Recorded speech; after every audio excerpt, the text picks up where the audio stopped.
ରାଜେନ୍ଦ୍ର। ମୁଁ ମୋର YouTube channel Rajendra tutorial ଯୁକ୍ୟକୁ ଆପଣଙ୍କୁ ବହୁତ ବହୁତ ସ୍ୱାଗତ ଜଣାଉଛି। ଆଜି ଆମେ ଗୋଟିଏ ରଚନା ବା ଏସେ ବିଷୟରେ ଜାଣିବା। ଏସେଟିର ନାମ ହେଲା ଦ କାଓ, ଗାଈ ରଚନା। ଗାଈ ରଚନା ବିଷୟରେ ଆମେ ଆଜି କିଛି ଜାଣିବା। ଆସନ୍ତୁ ଆରମ୍ଭ କରିବା। Cow is a domesticated animal. ଗାଈ ଗୋଟିଏ ଗୃହପାଳିତ ପଶୁ। ସେକେଣ୍ଡ ହେଲା a cow is a herbivorous animal. ଗାଈ ଗୋଟିଏ ତୃଣଭୋଜୀ ପଶୁ ଅଟେ। ତମେ ଜାଣିଛ ପଶୁ ତିନି ଭାଗ ବିଭକ୍ତ: ହର୍ବିଭୋରସ୍, ଓମ୍ନିଭୋରସ୍, କାର୍ନିଭୋରସ୍। ହର୍ବିଭୋରସ୍ ହେଲା ତୃଣଭୋଜୀ, ଓମ୍ନିଭୋରସ୍ ହେଲା ସର୍ବହାରୀ ଏବଂ କାର୍ନିଭୋରସ୍ ହେଲା ମାଂସାଶୀ।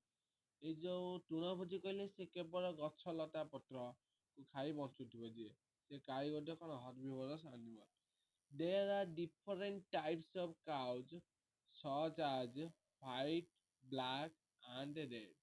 ଗାଈ ବିଭିନ୍ନ ପ୍ରକାରର ଅଛି, ଯଥା ଧଳା, କଳା ଓ ନାଲି। ଏ କାଓ, ଏଠି ମିଷ୍ଟେକ୍ ଟିକେ ହେଇଯାଇଛି। A cow has the cow, hello ଏଠି ମିଷ୍ଟେକ୍ ହେଇଛି। ଏ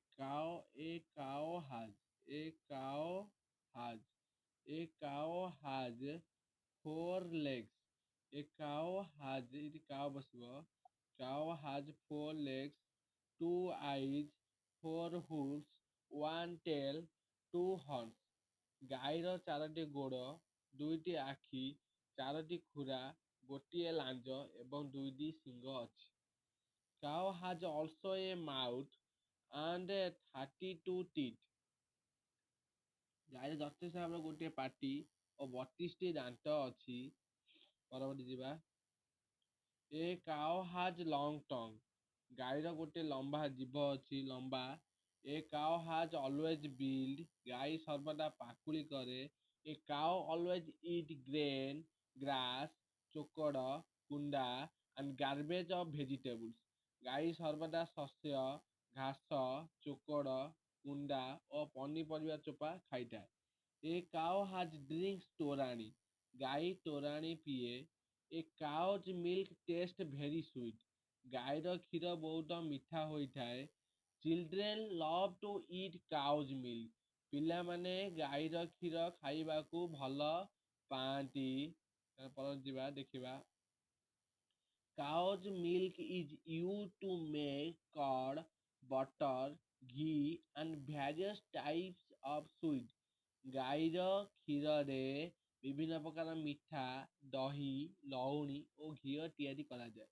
In Hinduism, cow is known as the mother. Hindu ଧର୍ମ ଅନୁଯାୟୀ ଗାଈ ହେଉଛି ମାତା। Cow dung is used as fuel by the people. ଲୋକମାନଙ୍କ ଦ୍ୱାରା ଗାଈର ଗୋବରକୁ ଜାଳେଣୀ ରୂପେ ବ୍ୟବହାର କରାଯାଏ। We all should respect the mother cow. Even if they are old, they should serve him. ଆମ୍ଭେ ସମସ୍ତେ ଗୋରୁ ମାତା ପ୍ରତି ସମ୍ମାନ ଦେବା ଉଚିତ। ସେମାନଙ୍କ ବୟସ ହେଲେ ମଧ୍ୟ ତାଙ୍କର ସେବା କରିବା ଉଚିତ। ଦେଖନ୍ତୁ ଗୋରୁ, ଗାଈ ହୁଅନ୍ତୁ କିମ୍ବା କୌଣସି ଜୀବ ହୁଅନ୍ତୁ, ସେମାନଙ୍କ ସହିତ ଯତ୍ନ ନେବା ଉଚିତ ଏବଂ ସେମାନଙ୍କୁ ସମ୍ମାନ ଦେବା ଉଚିତ। ତାଙ୍କର ସଠିକ୍ ଭାବେ ଯତ୍ନ ନେବା, ତାଙ୍କ ଆବଶ୍ୟକ ସମସ୍ତ ପ୍ରକାର ଖାଦ୍ୟ ତାଙ୍କୁ ଯୋଗାଇ ଦେବା ଉଚିତ। ଯାହାଦ୍ୱାରା ସେମାନଙ୍କ ଆଶୀର୍ବାଦ ଆମର ରହିଲେ ଆମର ସବୁବେଳେ ମଙ୍ଗଳ ହେବ। ଆସନ୍ତୁ ପିଲାମାନେ, ଏତିକି ମୋର ଥିଲା ଆଜିର ବିଷୟ। ଆଜି କାଓ ଏସେ ଥିଲା। ପରବର୍ତ୍ତୀ ଭିଡ଼ିଓରେ ଅନ୍ୟ ଯେକୌଣସି ଜୀବଙ୍କ ଉପରେ ମୁଁ ଗୋଟେ ଭିଡ଼ିଓ ନେଇକି ଆସିବି। ଆପଣ ଏଇ ଏସେ ମଧ୍ୟ ଦେଖିବେ। ଆପଣ ଖାତା ଲେଖିଲେ ବହୁତ ସୁନ୍ଦର ହେବ। ଏ ବିଷୟକୁ ପରୀକ୍ଷାରେ ମଧ୍ୟ ଆମ ଉପଯୋଗୀ ହେଇପାରିବ। ଏତିକି କହି ରହୁଛି। ଜୟ ଜଗନ୍ନାଥ।